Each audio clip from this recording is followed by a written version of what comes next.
Oh, hey Bill, what do you think of mentorship? Everyone needs a coach. What's up guys? In this video, I'm going to share with you exactly how I found millionaire mentors and convinced them to coach me every month. These mentors helped me build my own business, Contact Out, to 8 figures in revenue. If you watch to the end of this video, I'll show you how to get a mentorship session with none other than Bill Gates himself. Welcome to How to Start a Startup. In this course, I'll share with you the exact steps I took to build my own business, Contact Out, to 8 figures in revenue. If you watch this entire video series, email me and I'll be open to investing up to $50,000 in your business. You'd also get 1 hour of coaching per week from myself and other mentors that have built million-dollar businesses. Visit athena.vc for more details. We're on a mission to help 1 million founders start their first business, and we want to start Silicon Valley ecosystems all around the world so we can accelerate science, technology, and progress. All right, let's get started. How to find mentors. The first mentor is James Clear. James is a New York Times bestselling author of Atomic Habits, which has sold 15 million copies around the world. So how we got in touch with James is my co-founder Ari sent him an email through his contact form, just saying, hey, I'm Ari, co-founder of Conscious Ed. We're a not-for-profit university trying to teach life skills like mindfulness, happiness, purpose. And I'm a longtime reader of your site and just reaching out to ask for mentorship, specifically on how we can grow our community similar to jamesclear.com. Happy to send you $500 for an initial chat on Skype.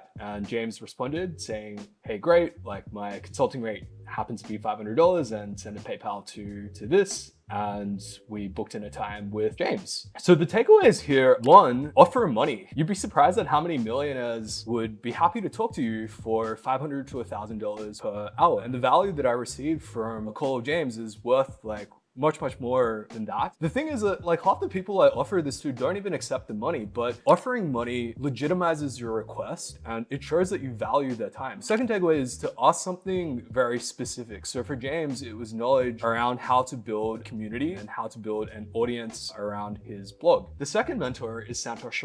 Santosh graduated from Harvard and he's best known for being the second in charge at ZoomInfo, where he helped grow the business to a $10 billion listing on the NASDAQ. ZoomInfo is our biggest competitor. Prior to that, Santosh also founded his own company, KaiSense, where he developed the technology that is now incorporated into 1 billion devices as a part of Apple Siri and other voice recognition. So how I found Santosh was I was reaching out to ex-employees of every single one of my competitors because I wanted to learn what my competitors do, so I didn't have to reinvent the wheel. And typically, past employees are more open to chatting because they're not under any confidentiality agreement. You can find people's email addresses by using Contact Out. We have emails for 75% of the world's professionals and over 300 million people. With Santosh, I got lucky because one of our team members had worked with Santosh and he introduced me. So, hey Santosh, I'm Rob. I'm an Australian tech entrepreneur. This is my LinkedIn. We're building Contact Out. It's a sourcing tool similar to ZoomInfo, but targeting the Australian and UK markets. So just a little bit about me. You could probably brag a little bit as well, like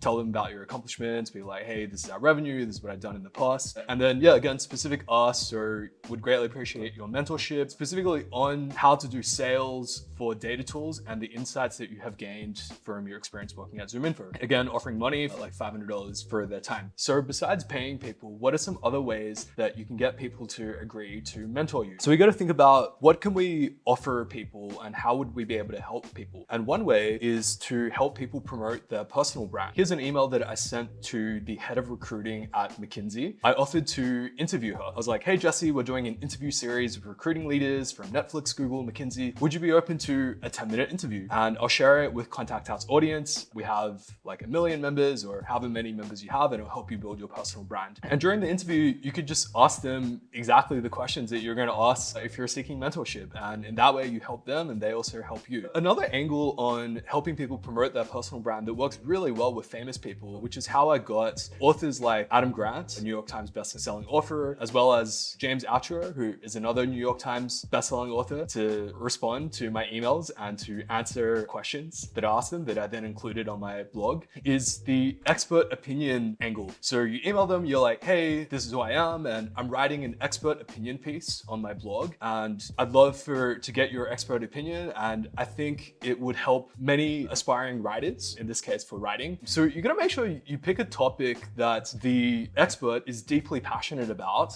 and you write questions where the expert can answer these questions within 5 minutes, because they don't want to spend too much of your time. And then you want to emphasize like all the people they could be helping and how it build their personal brand. And you could tell them, hey, I'll like reference you and I'll provide a link to your site and I'll help promote you to my audience. So with this approach, I managed to get 30 authors to reply to me, and perhaps 4 of them were New York Times bestselling authors. So even with really famous people, it works. So the best part about this approach is you can follow up after the article is live, and you could be like, hey, the article's live, love to get your thoughts. And most of the time, people would share it with their audience. So not only do you get free mentorship, you get free content for your blog by like experts that have like a really big brand, but you also get free promotion. And all you're doing is appealing to people's expertise and making them feel respected, you know, obviously helping them promote as well with your audience and the blog that you have. It's a great like win-win, and it's the start of like a relationship. Like once you've got an expert opinion piece, then you built a relationship and you can follow up and be like, hey, you know, maybe we can arrange like a mentorship arrangement. We could just do 1 hour a month, you know, like $500 or something like that. Just something really lightweight. You know, I got so much value out of like talking to you or out of your opinions the last time. So who do you ask for business mentorship? Whenever I'm starting a new business, I would break my business plan down into product, hiring, marketing, sales, and then I would try to find people that have done each of those areas before. So a company that has built a similar or adjacent product to mine, so we're like a email and contact data tools, so maybe like other tools like that, or email outreach tools that have hired a similar size team in a similar geography. So other companies that have hired in Southeast Asia and have like a remote sales team in Europe. Marketing, so experts in channels that I want to use. So we use SEO, so I'm going to find other companies that do SEO to recruiters and to salespeople. The sales process, so I spoke to Doug Hall, who was the first sales hire at Glassdoor and was the vice president of sales at one of my competitors. Beyond business, I think basically any expert that you want to learn from, the author of an interesting book you just read, like a podcast guest that you just listened to, whatever it is that you're trying to learn, somebody has done it before, so ask them. Don't start from zero, just build on all the knowledge that, you know, humanity has already accomplished before you start inventing your own thing. Before you start the mentorship session, you know, read their blog, go through all their content, watch the podcast so you can ask intelligent questions. Now, moving on to what would you actually ask in a mentorship session? So I like to get really specific. I ask them about their experience, what they did, and I'll try not to ask them to solve my problems or to provide opinions on problems that my business is facing, because they don't have the context and they wouldn't have spent as much time as me. Whereas it's really easy for them to talk about things that they have done from the past, and from their experiences and stories, I'm able to extrapolate lessons that I can selectively apply to my business. Let's take an example. For Santosh, who had helped build the product at ZoomInfo, I was asking things like, how do you source phone number data for the USA? So they're a contact data product. They provide emails and phone numbers for salespeople. You know, where did the phone numbers come from? Did you source data from companies like PIPL, Spokey, or People Finders, all this like consumer data for phone numbers? You know, how accurate was it? What are some other sources? Can we get data off of LinkedIn? You know, is there intent data? So you get the picture. Pretty much like, how did you build the product? Where did you get things from? So one method that ZoomInfo got data from was this community contribution. So when you sign up as a salesperson, you share your inbox, and then you share the contacts in the email signatures in your inbox. And on average, every person, every sales rep has about 20,000 email signatures with phone numbers and emails, and they kind of crowdsource that to create like a platform. So that was one thing that I learned from Santosh, and we copied and implemented as well. You know, that was a really good information and advice that I never would have known otherwise. On to the second example, which is with Doug Hall. So Doug Hall was the first sales hire at Glassdoor and also the VP of sales, where he grew one of our other competitors, Entello, to 30 million revenue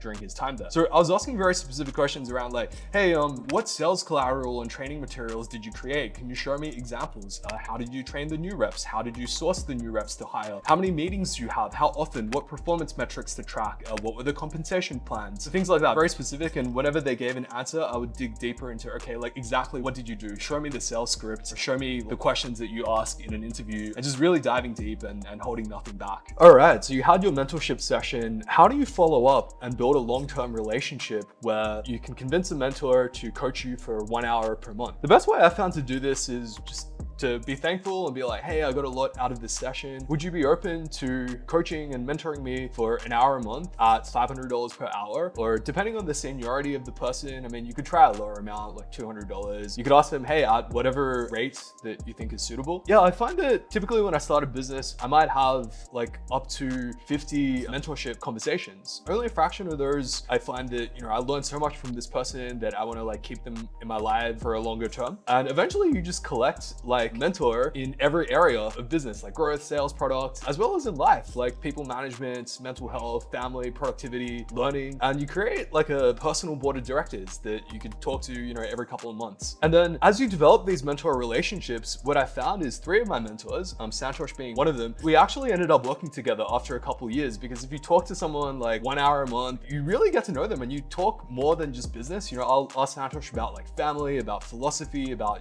how to learn, productivity. It's the same with Jeff, another one of my good friends. He was the head of growth at VIP Kid, which is a $4.5 billion Chinese unicorn, and Doug Hall, who joined us as our head of sales. And as I mentioned, he was the first sales hire at Glassdoor, where he also helped build that to a unicorn status. So I would have never dreamed in my life to be able to convince some of these folks at their caliber to join me in my business. I mean, I'm some dropkick from Australia. I don't even have a university degree, like, yeah, g'day mate, you wanna join my business? I'll give you a kangaroo burger. Here's how you get a mentorship session with Bill Gates. Alex Banayan was a 19-year-old medicine student. He emailed Bill, no response. So then he went to conferences. First, he ambushed Tim Ferriss in the bathroom. Tim took a liking to Alex, and then he was introduced to Chi Lu, who was a vice president at Microsoft, who introduced him to Bill Gates' chief of staff. And eventually, he managed to get a mentorship session with Bill Gates. You can read about it in a book called The Door that Alex wrote about his experience. That's it, guys. Best of luck in finding mentors, learn, build relationships, and build businesses. If you got value out of this, check out the other